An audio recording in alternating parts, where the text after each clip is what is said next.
my one to watch is 45-1. You and I are going to have a debate over this, well, a discussion. But I'm going to take Will Zalatoris as my one to watch.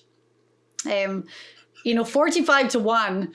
I don't know what Will was last year, but I'm guessing he was not 45-1 after he finished one shot behind Hideki 2 years ago and runner-up in his rookie Masters. But it's not been going great for Will lately. He had that T4 finish at the Genesis in February, and since then there's been nothing. Obviously, everyone talks about his putting all the time, but I think we're back to... He's played in 2 Masters and he's finished 2nd and 6th. So we're back to a place where there's going to be confidence. Use that to spur him on. And the putting's always been a bone of contention when it comes to his game. So true. It's true. When I think of Will Zalatoris' game, I don't have any anxiety about him moving from A to B. It's always going to be that bogey avoidance stat, and does that stroke, he gets a little wobbly, whatever, will that show up?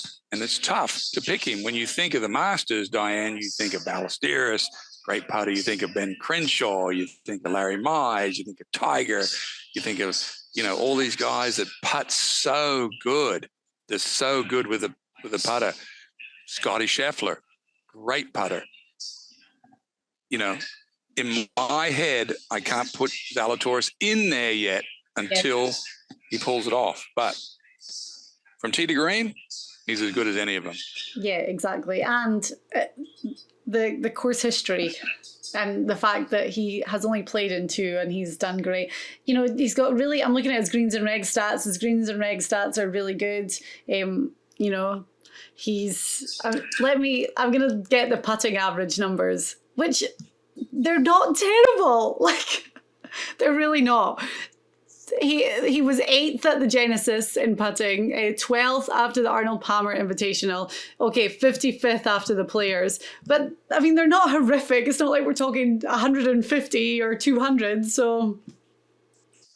No, I agree with you. I know. 45-1. Yep.